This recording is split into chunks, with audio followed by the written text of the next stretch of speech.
the system we have is going to collapse. It's inevitable.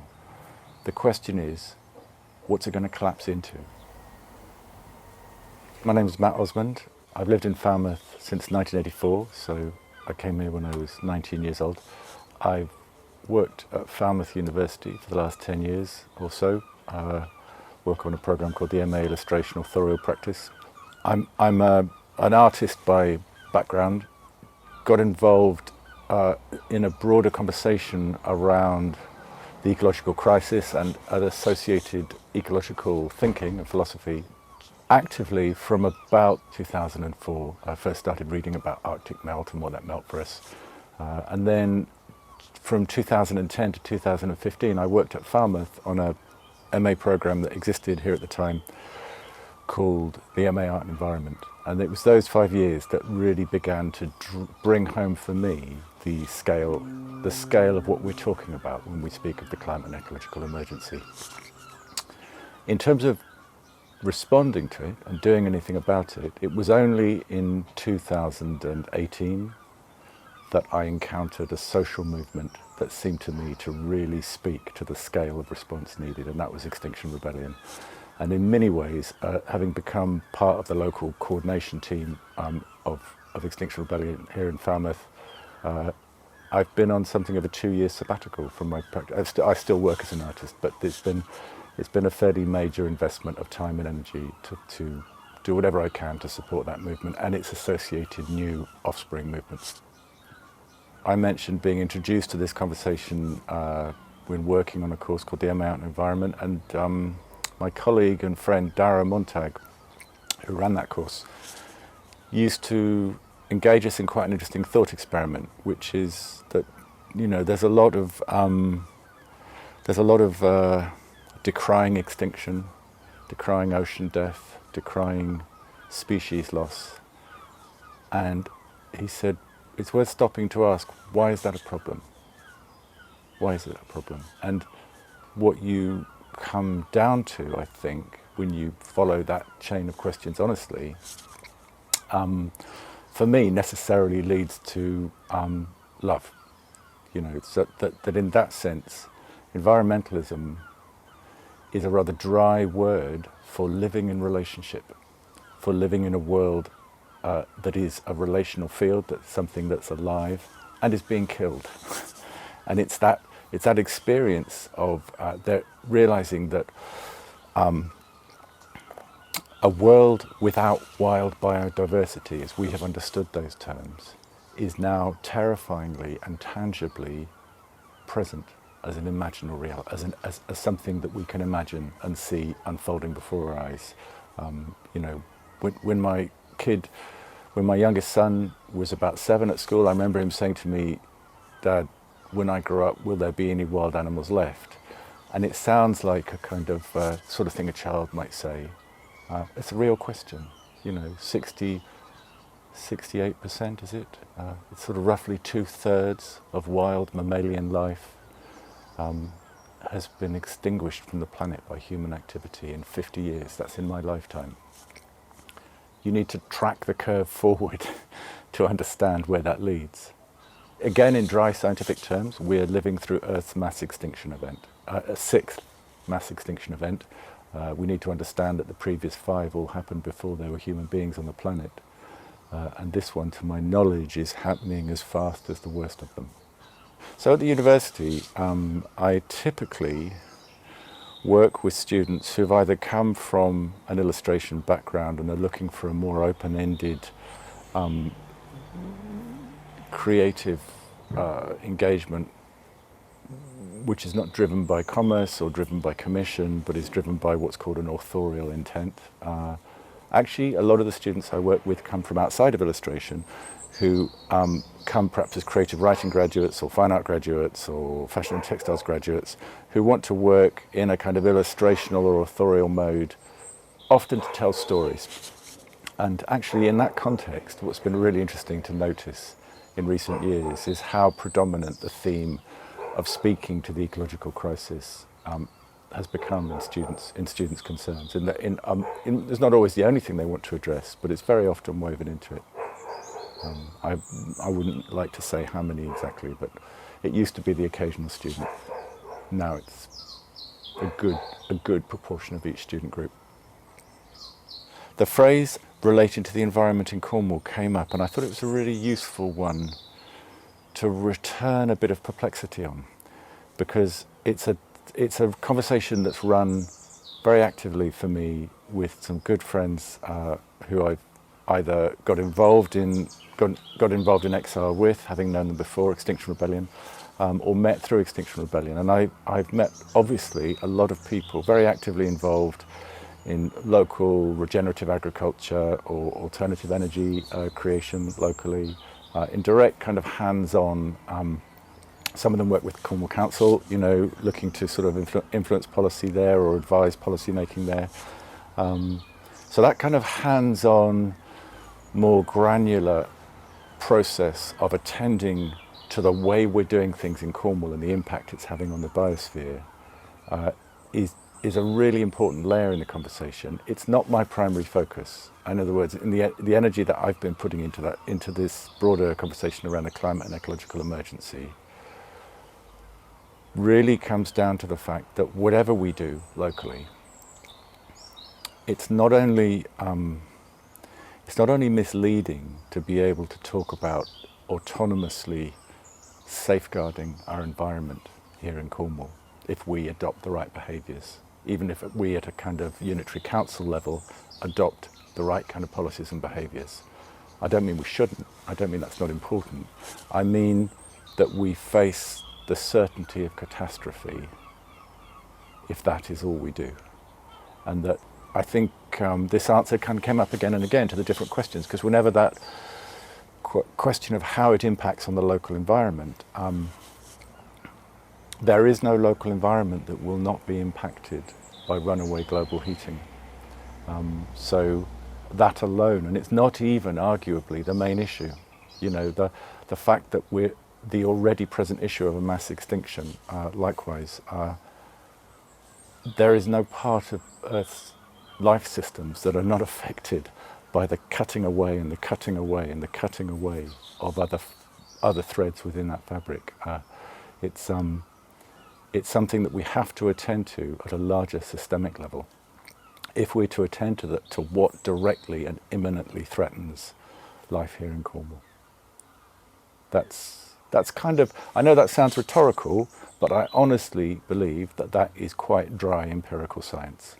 You know, that is a description of the situation we face. We live in a socio-economic system which is quite literally killing life on the planet. And if we don't do something about that, if we don't find a way to rise up and create system change, then to be kind of rhetorical about it, discussing kind of local environment policy initiatives like personal behaviour modification is a bit like sort of comparing notes on what's in our packed lunch as we sit on a train headed for a cliff edge. You know, it's we can do that, that's great, it's good to do, but it won't do anything in itself to prevent an acceleration towards catastrophe. It's really important to understand that Extinction Rebellion is at its heart a very modest proposition. It's proposing that the current political systems that we have now become so bound by vested interest and by international systems of finance that they are in effect incapable of addressing the scale and speed of change that we need to see come about. But there are political structures that could lead and steer the system we have, simply based on practical reality. In other words, on empirical thinking. So there's a model called the Citizens' Assembly, which, as I understand it, is both the core plank of the new Climate and Ecological Emergency Bill that's been tabled to be read this year, just been put back from late March. It was also the core plank, and to me, in a sense, the linchpin of the entire Extinction Rebellion movement. It's an unusual movement in the sense that it doesn't have a wish list of demands for whether we should be pro-nuclear or anti-nuclear, whether we should all be vegan, or whether we should include regenerative agriculture, or all of those kind of often quite passionately held personal points of view that often divide and fracture the ecological ecological movements more broadly, they're all set to one side, and they say what we need is a political structure where ordinary citizens can hold the political class and policymakers on all sides of the spectrum to binding account. So there's a political science behind it called sortition. There are many examples of where it's worked very well around the world, closest to home and most notably in Ireland. The Citizens' Assembly that the government did appoint in the wake of Extinction Rebellion's 2019 protests is quite a good example of greenwashing. It's quite a good example of the system that's in place attempting to show you that it's heard you to kind of short-circuit the request. I think what's important to understand about a Citizens' Assembly is it's a ceding of power. It's saying the political establishment that we have has failed us. It's failed us. We could go into a few figures about what that means.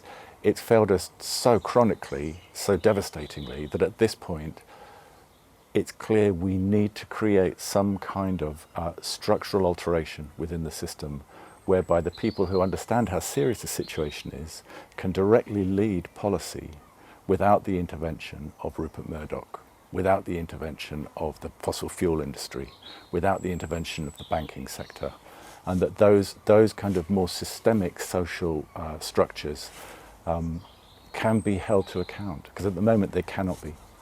So it's a movement for Citizens' Assembly. It's actually a movement with a deep optimism at its heart. You know, it's not. It's yes, the context is, serious to the point of catastrophic. It's hard to overstate how serious the climate and ecological emergency is, particularly for people your generation and thereafter. You know, but probably in my lifetime too, depending on how long that is. So despite the urgency of the context, this movement began in 2018 that recognises that we do have a choice, actually. We do have a choice of whether we're going to take part in the largest episode of bystander effect that's happened in our species history, or whether we're actually going to choose together to actually say, no, we don't acquiesce, we won't go along with this.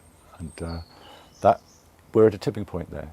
I think in 2018, nobody could have predicted what would happen with what became the largest civil disobedience movement in UK history. It was, what became tens of thousands of people on the streets of London and other cities began as 15 people in a cafe in Stroud or Bristol or somewhere. It was just like an idea that tapped into something. The government will repudiate the CE bill on the basis that what's called the Environment Bill that preceded it is sufficiently robust. The Environment Bill's target for fossil fuel net zero, as the figure it's working towards, is 2050. Of course, they will say they're led by the science. Of course they will. And of course, they will always find scientists who will appear to endorse what they're saying. I think as soon as you start getting into data, you've got to sort of listen carefully. I know that we all cherry pick, right? But a fun fact, the Intergovernmental Panel on Climate Change, which was formed in the late 80s and sat for the first time in 1990, I think, its task was to oversee the rapid reduction of fossil fuel emissions, because it was recognised 32 years ago, 32 years ago, it was already clearly recognised that they were driving a large climate systems change which could have devastating consequences for the future. Since the IPC was formed, and it's worth adding, during Biden's political career, so he's been around the whole of this time, the political system that we've had has overseen a greater outpouring of fossil fuel emissions than had been put out in the whole of human history before that 30-year period. So what we're looking at is an exponential acceleration in the wrong direction. And what's really important to look at is if you go back over that time and you look at the Earth summits and the Earth Day speeches and the earlier COPs and meetings and summits and meetings and summits, great promises by governments that I have to say have a much clearer ecological imperative than our current media-led, reactive, out-of-control government has. They haven't delivered, and we need to ask why they haven't delivered. And 2050 is typical of the promises that have shadowed this exponential increase in the wrong direction across 30 years. By saying 2050, you don't make it today. It's an exercise in procrastination. I wanted to bring in two friends and colleagues from who joined us in Sustainability Week. Two students, 19-year-old Orla Murphy and 21-year-old Zach Lumley, who are currently in prison. I think they're in their third or fourth day in prison since they took action on the front of the Irish Ministry of Foreign Affairs, painting the words "No more empty promises" all over the front of that building. That's what this generation are being faced with, is in the context of what we know, in the context of how devastatingly serious continuing to operate in the way we're currently operating is, we're getting empty promises. And the Environment Bill is, to all intents and purposes, empty promises. It won't be delivered on this government's watch. It's jammed tomorrow. Within a 5-year electoral system, it's essentially not today's problem. You just got to look like you're beginning to move in that direction, and they can get away with that within the current sort of systems that we have. You know, I remember Paddy Ashdown talking about whenever Tony Blair spoke, he had to keep a rusty nail pressed into the palm of his hand, because the sort of plausibility, the charming plausibility that he would serve up would almost convince you that what he was saying was not insane, you know, particularly around the invasion of Iraq. And in this context, I think bystander effect has a quite terrifying grip on us. It seems normal, so it can't be that bad, can it? And you know, we're in, to mix your vehicular metaphors, you know, we're in a juggernaut headed for a brick wall with nobody at the wheel. You know, that is the situation we're in. The government is not at the wheel of this. They've absconded. They're off duty. I think, and it picks up the point of my last question, I think the greatest threat is what's commonly called business as usual. And I recognize it as something that's got a deep visceral hold on me, just like everyone else. My ability to have other priorities, my ability to sort of think, well, really, I just, you know, I don't want to lose my job, I don't want this, I don't want that, I don't, you know, I don't want to lose my home. We've got other priorities, and it constrains the options that we're willing to take. And I'm deeply grateful to Zach and Orla and all the others like them who are currently showing that we do have other options. You know, they're putting themselves on their line. They're saying talk is cheap, we need to do something about it. So there's that. There's business as usual, which taking action begins to have the power to break. I've talked already about international systems of extractive finance, in the sense that we cannot face the threat simply at a local level, however much local, the evolution of regenerative culture at a local level is the absolute ground for building any kind of broader movement. So I think I've glossed over that too quickly, really, and that sense of growing regenerative culture locally is crucial, but we have to, by doing so and through doing so, confront the international systems of extractive finance, broadly referred to as the growth economy. If we don't confront that as a shared social system, the rest is just lifestyle choices. The most interesting answer I've heard to it in the past 6 months comes from an American political theorist, I think you would describe him as, Dr. Ian Hanley Lopez. And he said, if you asked a room full of environmentalists, what's the most serious ecological threat that we face? How many of them would say racism? And he said that is the most serious ecological threat we face. And the way, it's a very good conversation between him and Roger Hallam. It's easy to find on YouTube, Dr. Ian Hanley Lopez, and just search that with Roger Hallam, you'll find their conversation. And what he essentially unpacks is that the system of war on life, and including human life, that we've lived through all our lives is only possible by an othering of those who are not here, by an othering of those who are not like us. If we experience what's already happening and been happening all our lives in other parts of the world because of the way that we live here, there'd be a revolution tomorrow, you know, and that the kind of the thing that pulls the teeth of any social movement is it sets people against each other with this kind of divide, this division and distraction from the real enemy. So I'm still downloading Ian Hanley Lopez's answer, you know, that actually the most serious threat we face to the environment in Cornwall is racism. It's a kind of curious, I think it's a good provocation, because I think it helps you get at the real questions here, which isn't just what's going to happen, you know, if people keep cutting down trees, and if the insect population continues to crash, and if the Gulf Stream continues to slow, and all of these sort of terrifying curves that we witness. It's what will happen to our humanity in the collapsing socio-economic systems that we know can only follow collapsing ecological systems. Collapsing ecological systems is a nice kind of broad term. It means the death of agriculture. With a population of billions, it means the death of the kind of vastly distributed system of food supply that's keeping those populations fed. And agriculture is beginning to fail at a terrifying rate.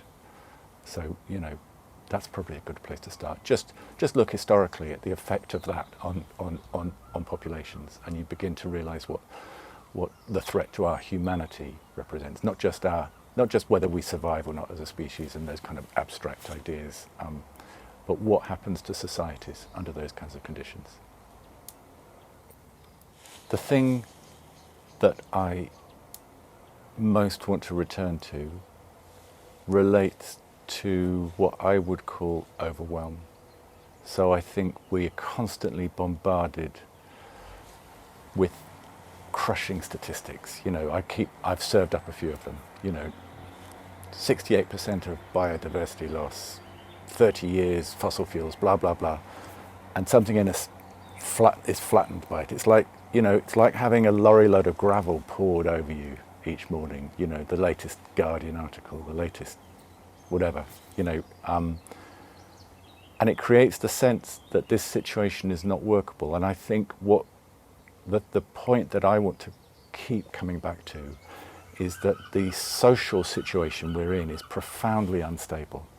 It's like the engines, we might have business as usual, but the engines are screaming, and they're getting louder each year. You know, the massive liquidity that's been necessary since COVID, just at the level of the financial system, we know we're headed towards an inevitable seismic shift of the kind that 2008 was simply like a first heart murmur for. So this is not baked in. This is not inevitable. There's a great, I mentioned Roger Hallam before, there's a great phrase that Roger uses that I found really helpful, which is that the system we have is going to collapse, is inevitable. The question is, what's it going to collapse into? And there are lots of models we could point to in history for what it collapses into, and we know what they look like. So the social movements that are taking hold now, that I'd really encourage everyone to get involved in, like Extinction Rebellion or Mobilise Peace or Burning Pink, or just choose the one that speaks to you. They recognise that actually the situation is not intractable, and we have an ability to change it and to start to prefigure and start to create the kind of social and ecological and environmental system that we want to see. We can't wait for government to do it. We have to begin doing it in our local communities. And I think that one of in the whole discourse around CEE bill and environmental, engaging with the environment, we tend naturally to focus on communicating to people how serious the situation is. And I've been doing a bit of this now. Like you didn't know, I mean, I'm guessing that 80% of people watching this have a pretty good idea how bad it is. And I think the interesting tipping point here, of course there's a tipping point of more and more people knowing, but I think what's really interesting about our situation is how many people know how bad it is and how many people take part in mass movements. And I've crossed that threshold late. So I'm late to the party as someone involved in activism. Like I said, 2 years out of my 55. I've got friends who've been at it since they were 20, you know, so it's like I come with that kind of, not so much apology as just acknowledging my kind of greenness, really.